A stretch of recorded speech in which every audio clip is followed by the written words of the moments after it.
다음 두 번째 본문으로 히브리서 10장 5절부터 10절까지를 제가 읽도록 하겠습니다. 시편 40편 1절부터 8절까지 말씀 우리 같이 한 목소리로 읽겠습니다.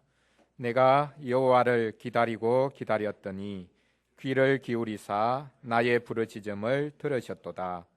나를 기가 막힐 웅덩이와 수렁에서 끌어올리시고 내 발을 반석 위에 두사 내 걸음을 견고하게 하셨도다. 새 노래 곧 우리 하나님께 올릴 찬송을 내 입에 두셨으니 많은 사람이 보고 두려워하여 여호와를 의지하리로다. 여호와를 의지하고 교만한 자와 거짓에 치우치는 자를 돌아보지 아니하는 자는 복이 있도다. 여호와 나의 하나님이여, 주께서 행하신 기적이 많고 우리를 행하신 주의 생각도 많아 누구도 주와 견줄 수가 없나이다.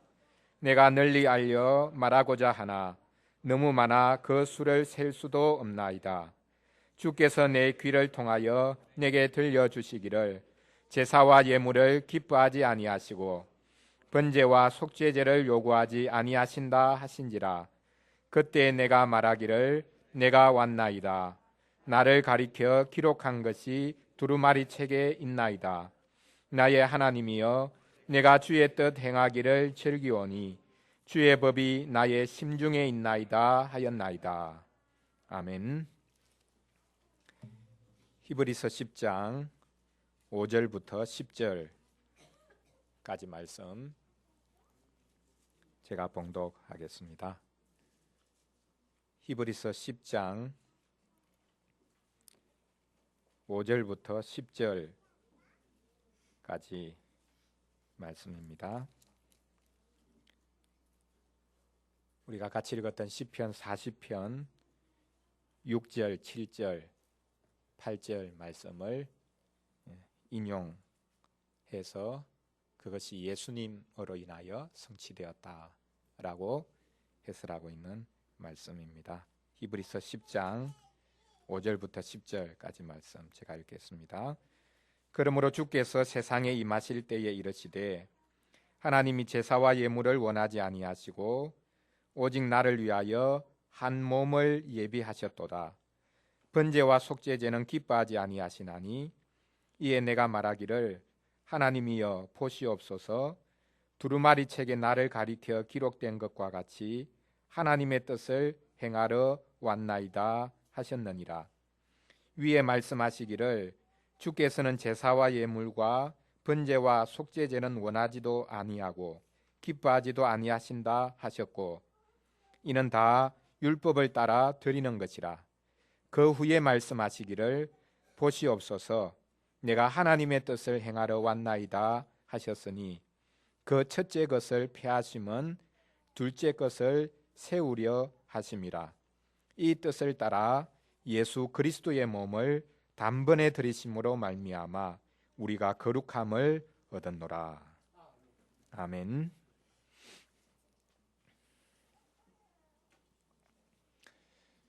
요즘 귀를 뚫고 다니는 사람들이 많습니다. 여성분들이 귀 뚫는 것을 좋아하지요. 우리 교회 분들은 그다지 좋아하지 않는 것 같은데 말입니다. 부모들이 딸아이와 싸움하는 것 중에 하나가 바로 이 귀를 뚫는 것입니다.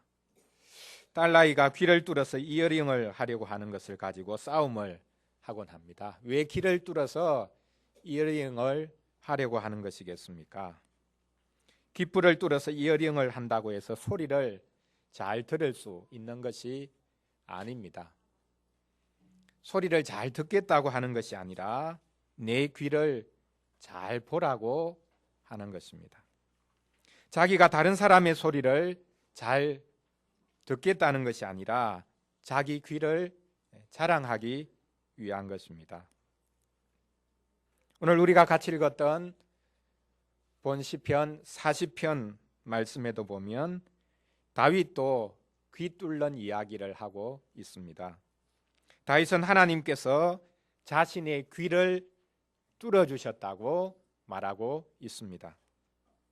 6절 말씀이 바로 그것입니다. 주님이 자기 귀를 통해 들려주셨다라고 합니다. 이게 사실은 자기 귀를 뚫어주셨다라는 말입니다. 다윗은 깊은 웅덩이와 수렁에 빠져 거의 죽기 직전의 상황에서 소리치고 있습니다. 그렇게 소리를 치면서 자기 귀를 열어놓고 있습니다. 자기를 도와줄 사람이 나타났는지 귀를 기울인 것이 아닙니다. 하나님께서 자기에게 뭐라고 말씀하실지 듣고 싶어서 귀를 쫑긋 세웠습니다. 오늘은 하나님께서 다윗의 귀를 뚫어주셔서 알게 해주신 것을 살펴보겠습니다.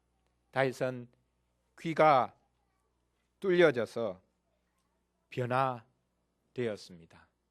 다윗이 귀를 뚫게 되어서 변화된 모습을 살펴보겠습니다. 신자는 귀가 뚫려서 순종에까지 이른다라는 주제로 말씀을 전하고자 합니다. 첫째로는 다윗이 제사에 대해 들었습니다. 둘째로는 다윗이 자신에 대해 기록된 것을 알았습니다. 셋째로는 다윗이 순종을 즐거워하게 되었습니다. 첫째로 다윗이 제사에 관해 들었던 말씀을 살펴보겠습니다. 다윗의 귀가 뚫려 들은 말이 무엇입니까? 그의 귀에 들려온 소리가 무엇입니까? 하나님께서는 희생제사를 기뻐하지 아니하신다. 그런 것을 요구하지도 않으신다라는 말씀이었습니다. 다윗이 4가지 종류의 제사를 언급합니다. 가장 기본적인 제사라는 단어와 소제, 또한 속죄제, 번제 4가지를 언급합니다. 하나님께서는 이 모든 제사를 하나도 기뻐하지 않으신다는 것입니다. 얼마나 충격적인 말입니까? 다윗이 그의 귀를 의심했을 법합니다. 이스라엘이 하나님과 만나는 유일한 방법이 제사입니다. 제사가 없이는 하나님께 나아갈 수 없습니다. 하나님께서 출애굽시킨 이스라엘 백성들을 시내산으로 인도하신 후에 주셨던 것이 바로 이 제사입니다. 십계명을 먼저 주셨지요. 그런데 십계명을 제대로 지킬 수 없다는 것을 아신 하나님께서 허락해 주신 것이 제사입니다. 제사를 위해 지어진 천막이 있었는데 그것이 성막, 곧 회막이라고 부릅니다. 하나님께서 그 회막에 임재하셔서 자기 백성을 만나 주실 것입니다. 회막에 임재하신 하나님을 만날 수 있는 방법이 바로 제사였습니다. 제사가 없이는 하나님을 만날 길이 없습니다. 그런데 하나님께서는 나는 제사를 기뻐하지 않으신다 라고 말씀하십니다. 다윗이 하나님으로부터 들은 이 말은 사실 선지자 사무엘이 이스라엘의 초대왕 사울에게 한 말이었습니다. 사무엘이 왕 사울에게 말합니다. 아말렉을 쳐서 그들의 모든 소유를 다 진멸하라 라고 말했습니다. 사울은 아말렉과 싸워 이기고 나서 양과 소며 모든 좋은 것들을 남겼습니다. 사람은 죽여도 가축까지, 그 재물까지 굳이 다 없앨 이유가 있는가라고 생각했습니다. 사무엘이 그것을 발견하고 왜 그런 것들을 아꼈냐라고 물으니까 사울이 대답합니다. 하나님께 드리려고 합니다. 하나님께 제사를 드리려고 합니다 라고 말했습니다. 자신의 욕심을 숨긴 채 말입니다. 이에 사무엘이 말합니다. 여호와께서 번제와 다른 제사를 그의 목소리를 청종하는 것을 좋아하심같이 좋아하시겠나이까? 순종이 제사보다 낫고 듣는 것이 수양의 기름보다 나으니 이는 거역하는 것은 점치는 죄와 같고 우왕고한 것은 사신 우상에게 절하는 죄와 같음이라. 제사를 드린다고 해서 불신앙과 불순종과 또한 욕심을 덮을 수 없다는 말입니다. 제사가 우상 숭배와 다를 바가 없을 수 있다라는 말입니다. 그렇다면 제사는 필요 없습니까? 하나님은 마음을 중요하게 생각하시니까 형식 같은 것은 중요하지 않다는 말입니까? 형식은 되도록이면 철폐해야 합니까? 요즘 예배를 귀찮아하는 이들이 많습니다. 언제까지 예배할 것이냐라고 말합니다. 평생 예배만 드리고 말 것이냐라고 말합니다. 그렇다고 예배를 안 드릴 수는 없으니까 예배를 식전 행사 정도로 생각합니다. 주일을 꼭 지켜야 되느냐라고 말하는 이들도 많습니다. 마음이 중요한데 굳이 형식적으로 예배해야 하냐, 주일을 지켜야 하냐라고 말합니다.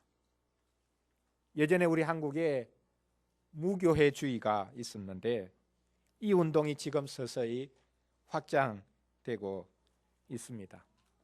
교회가 보기 싫다는 말입니다. 교회가 필요 없다고 말합니다. 교회도 필요 없고 예배도 필요 없고 하나님과 나의 개인적인 관계만이 중요하다고 말합니다. 우리끼리 모여 친교하고 서로의 마음을 나누는 것만이 중요하다라고 말합니다. 형식은 다 집어치우라고 말합니다. 제사가 헛될 수 있다. 그렇게 주님께서 친히 하신 말씀, 이 말씀을 들은 다윗은 시편 51편에서 그 말씀을 반복합니다. 주께서는 제사를 기뻐하지 아니하시나니 그렇지 아니하면 내가 드렸을 것이라. 주는 번제를 기뻐하지 아니하시나이다. 나중에 선지자들이 종종 할 말을 하나님으로부터 듣고 다윗이 미리 말하고 있습니다.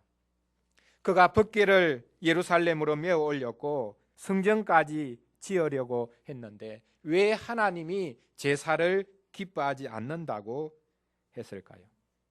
제사가 아니라면 하나님이 기뻐하는 것은 도대체 무엇이란 말입니까? 시편 51편에서 이어서 다윗이 말합니다. 하나님께서 구하시는 제사는 상한 심령이라. 하나님이여 상하고 통회하는 마음을 주께서 멸시하지 아니하시리이다. 그렇습니다. 하나님께서는 눈에 보이는 제물을 기뻐 받으시는 것이 아니라 그 제물과 함께 드려지는 상한 마음을 받으십니다. 다윗은 비로소 제사의 본 의미에 가까이 다가가고 있습니다. 그러므로 제사가 아예 필요 없다는 말이 아닙니다. 예배가 필요 없다는 말이 아닙니다. 예배를 통하지 않고 어떻게 하나님께 나아갈 수 있겠습니까? 다윗은 계속해서 제사를 드렸을 것인데 이제 그는 제사가 가리키고 있는 바를 정확하게 들었습니다. 제사 드린다고 다 된 것이 아니라는 말입니다. 그렇습니다.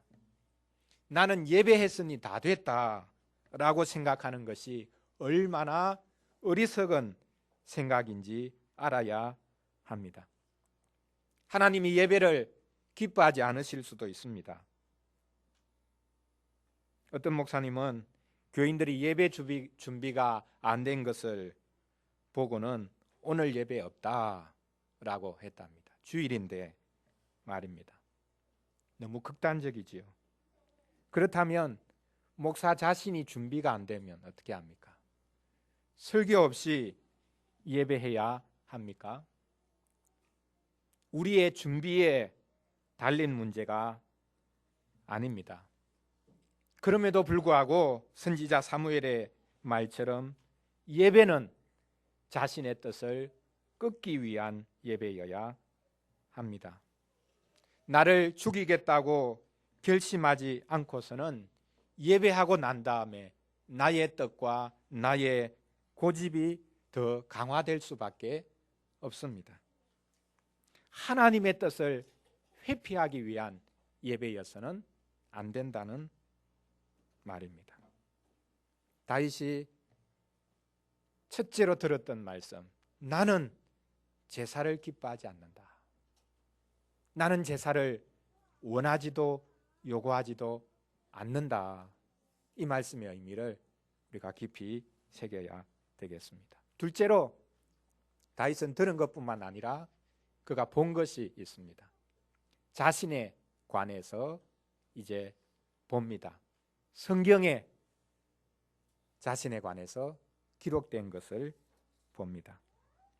귀가 뚫린 다윗이 제사에 관한 하나님의 의도를 들었습니다. 왜곡된 제사에 관해 들었습니다. 왜곡된 종교성에 관해 들었습니다. 두 번째로 다윗이 들은 것은 자기 자신입니다. 들었다고 해도 되고 보았다고 해도 됩니다. 드디어 다윗은 성경이 자신을 가리키고 있는 것을 보았습니다. 오늘 본 시편 40편 7절을 보십시오. 그때 내가 말하기를 내가 왔나이다. 나를 가리켜 기록한 것이 두루마리 책에 있나이다. 두루마리 책에 나를 가리켜 기록한 것이 있었군요. 그걸 다윗이 이제 드디어 알게 된 것입니다. 여기서 말하는 두루마리는 모세의 율법, 모세 오경을 가리키기도 하겠지만 하나님의 모든 말씀을 다 말할 것입니다. 다윗은 하나님의 모든 말씀에 자신이 기록되어 있다고 말하고 있습니다. 웃기는 말이지 않습니까?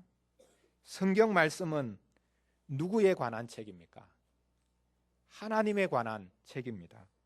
성경은 하나님을 보여주는 거울과 같습니다. 그런데 다윗이 말합니다. 성경이 자기를 가리키고 있기도 하다라고 말합니다.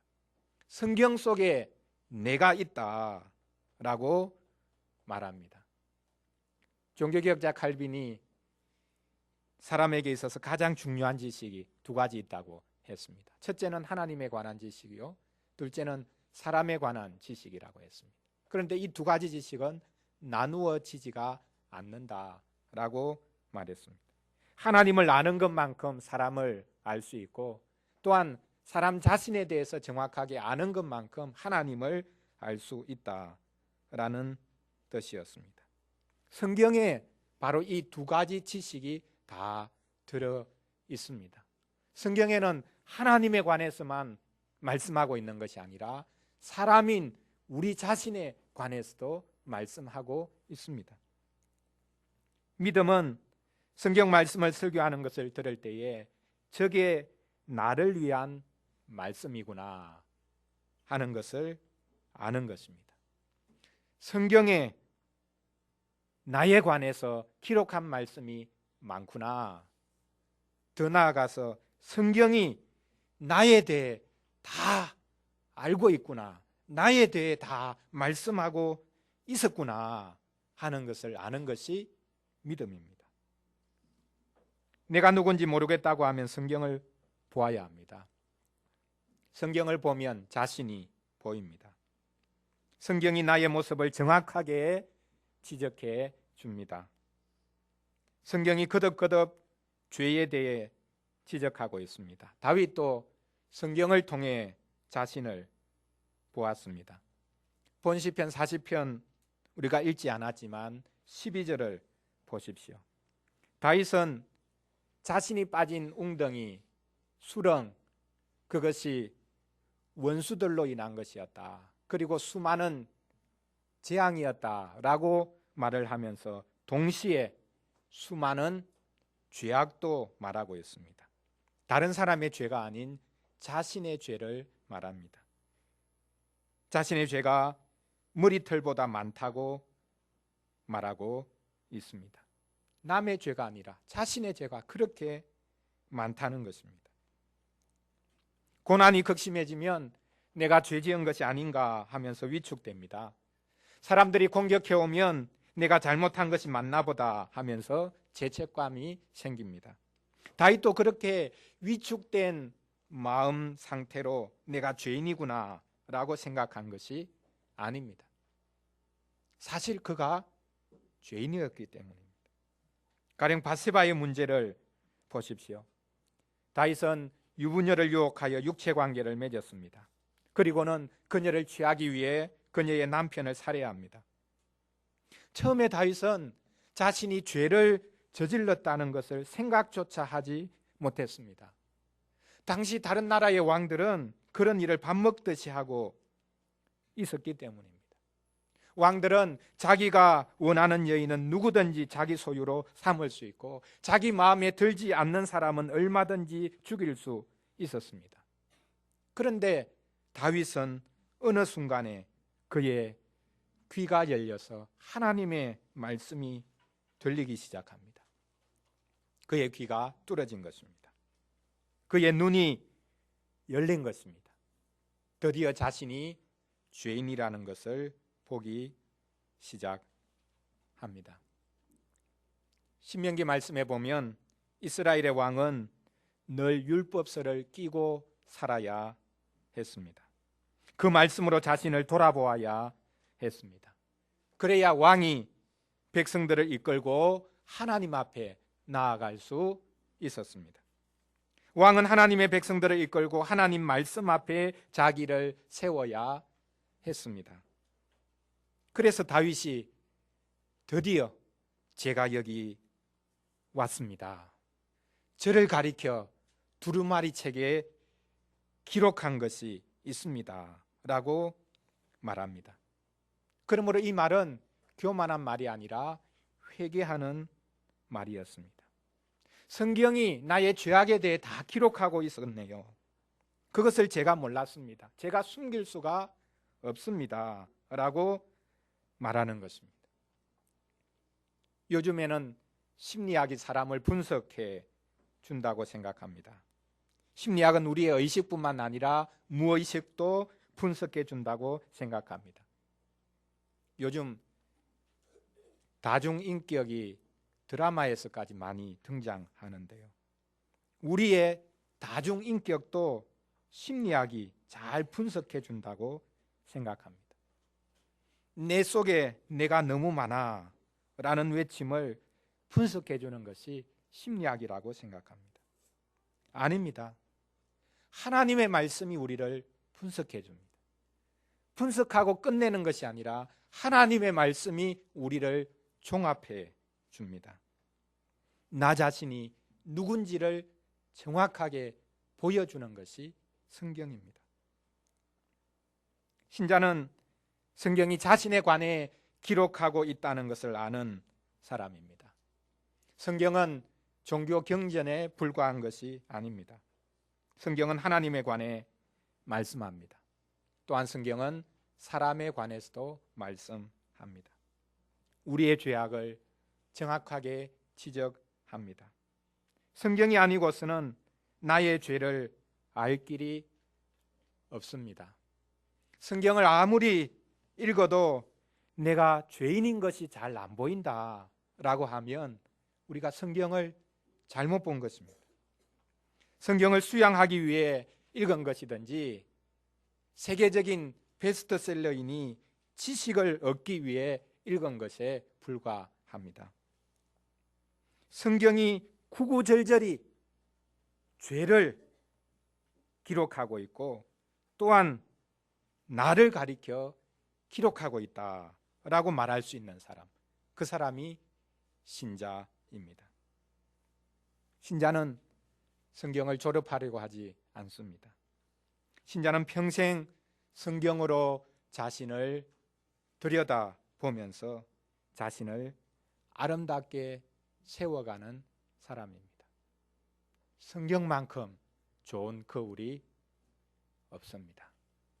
이제 드디어 다윗은 하나님의 말씀을 통해서 자신을 보기 시작합니다. 마지막 세 번째로 이제 다윗은 순종을 기뻐하는, 즐거워하는 자리에까지 이르게 됩니다. 다윗이 말씀을 통해 본 것이 무엇입니까? 다른 것이 아닌 자기 자신입니다. 죄 많은 자신의 모습을 보았습니다.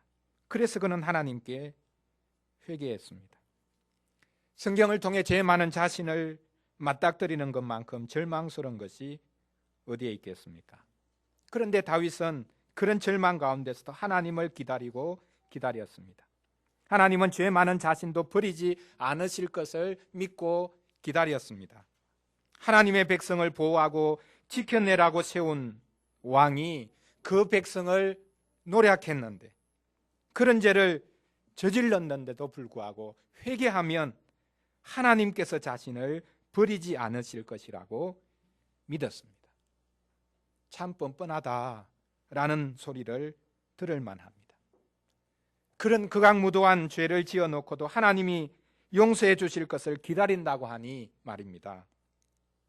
그럼에도 불구하고 다윗은 하나님께서 웅덩이와 수렁에 빠진 자신을 건져주십사 구했습니다. 원수들로 말미암아 웅덩이에 빠졌을 때도 구했고, 자기 스스로의 죄악으로 인해 빠진 웅덩이, 그곳에서도 그는 하나님을 찾았습니다. 다윗은 하나님을 계속해서 찾았습니다. 마침내 다윗은 하나님께서 하시는 용서의 말씀을 들었습니다. 용서의 말씀을 들은 다윗은 이제 하나님의 뜻을 행하기를 즐기는 자리에 섭니다. 다윗이 하나님을 찬양하기 시작합니다. 그의 말을 들어보십시오. 나의 하나님이여, 내가 주의 뜻 행하기를 즐기오니 주의 법이 나의 심중에 있나이다. 지금까지 하나님이 하시던 말씀을 듣기만 했던 다윗이 외치기 시작합니다. 이제 제가 주의 뜻 행하기를 즐깁니다. 하나님의 뜻을 즐거이 순종하는 것이 자동적으로 되는 것이 아닙니다. 우리는 교만해서 수치와 창피를 크게 당하지 않으면 하나님의 뜻 같은 것은 안중에도 없습니다. 다윗은 깊은 웅덩이와 수렁에 빠진 이후에 하나님의 뜻을 갈망하는 마음이 생깁니다. 이제는 하나님의 법이 너무나 사모가 됩니다. 하나님의 뜻을 찾아 헤매기 시작합니다. 그전에는 피해버리고 합리화하고 넘어갔습니다. 그런데 이제 말씀 앞에 정면으로 부딪혀서 자신을 보고 나니 숨길 필요도 없고 오히려 겁이 없는 사람이 됩니다. 자신의 죄악이 얼마나 큰지를 알고 나니까 이제는 더 이상 두려운 것이 없습니다. 그렇습니다. 하나님 앞에서 죄인이 되는 것이 사람 앞에서 의인이 되는 것보다 낫습니다. 다윗은 드디어 순종이 무엇인지를 압니다. 의인은 다른 사람이 아닌 하나님의 뜻 행하기를 즐기는 자입니다. 하나님의 뜻을 자신의 즐거움으로 삼는 사람입니다. 그런데 이 하나님의 법, 하나님의 뜻, 순종, 이것이 문제입니다. 과연 다윗이, 아니 우리가 하나님께 항상 순종하기를 즐길 수 있는가 하는 것입니다. 그러기 위해서는 하나님의 법이, 하나님의 뜻이 우리 마음에 있어야 합니다. 귀에 아무리 좋은 설교를 듣고 좋은 소리를 들어도 소용이 없습니다. 선지자들이 새 언약을 언급하면서 한 말이 바로 이것입니다. 너희들이 하나님께 순종하지 않은 것은 법이 돌판에만 새겨져 있었기 때문이다. 하나님의 법이 너희의 마음판에 새겨져 있지 않았기 때문이다. 하나님께서 장차 너희들과 더불어 맺으실 언약의 새로움은 너희들 마음판에 하나님의 법을 새겨 주시는 것이다. 정확한 지적입니다. 다윗이 처음으로 들은 것은 제사에 대한 것입니다. 왜 제사가 먼저 언급되었습니까? 불순종 때문입니다. 죄를 범하는 것 때문입니다. 그래서 제사가 필요했습니다. 제사 때 죽이는 가축은 죄 지은 사람의 죽음을 대신하는 것이었습니다. 그런데 동물이 사람의 모든 것을 대신한다는 것, 사람의 죄악을 대신한다는 것, 말이 안 되지 않습니까? 그런 의미에서 제사는 그림자였습니다. 사람과 모든 면에서 똑같은 분이, 아니 사람보다 더 나은 분이 희생해 주셔야 합니다. 그분이 바로 예수님입니다. 그러므로 제사는 예수님을 가리키고 있었습니다. 예수님은 자신의 몸으로 제사를 바치셨습니다. 자신의 몸이 제물이 되셨습니다. 원래 제사가 기대하던 바로 그 제사를 드렸습니다. 제사를 기뻐하지 않으신다고 하신 예수님은, 하나님은 예수님의 제사를 기뻐 받으셨습니다. 그분이 몸으로 드린 제사를 기뻐하셨습니다. 무엇 때문입니까? 예수님이 드린 제사야말로 순종의 제사였기 때문입니다. 예수님은 제사와 순종의 관계가 무엇인지를 보여주셨습니다. 본 시편 7절과 8절을 성취한 분이 바로 예수님입니다. 제가 왔습니다. 하나님의 뜻을 행하기 위해서 제가 왔습니다. 저는 하나님의 뜻 행하기를 즐깁니다. 다윗의 고백이기도 했겠지만 이 고백은 바로 예수 그리스도의 고백이었습니다. 히브리서 10장 5절, 6절, 7절, 제가 읽었던 두 번째 본문, 그 말씀에 보면 본시편 40편 6절, 7절, 8절을 그대로 인용합니다. 인용하고는 6절과 7, 8절의 관계를 다음과 같이 해설하고 있습니다. 위에 말씀하시기를 주께서는 제사와 예물과 번제와 속죄제는 원하지도 아니하고 기뻐하지도 아니하신다 하셨고, 6절 말씀이죠. 그 후에 말씀하시기를 보시옵소서 내가 하나님의 뜻을 행하러 왔나이다 하셨으니, 7절 8절 말씀입니다. 그리고는 다음과 같이 말합니다. 그 첫째 것을 폐하심은 둘째 것을 세우려 하심이라. 첫째 것이 뭡니까? 제사입니다. 둘째 것이 뭡니까? 순종입니다. 제사를 폐하고 순종을 세우기 위해서 내가 왔다. 이 뜻을 따라 예수 그리스도의 몸을 단번에 들이심으로 말미암아 우리가 거룩함을 얻었노라. 제사를 폐한 것은 제사 자체를 폐한 것이 아니라 제사가 궁극적으로 가리키고 있었던 순종을 세우기 위함이라고 말씀합니다. 그렇습니다. 예수님은 십자가의 죽으심으로 모든 제사를 폐하시고 순종을 확립하셨습니다. 그러므로 본 시편 40편은 다윗의 시편일 뿐만 아니라 우리 주 예수 그리스도의 시편입니다. 예수님이 몸으로 드린 희생 제사 때문에, 예수님의 순종 때문에 우리가 구원받았습니다.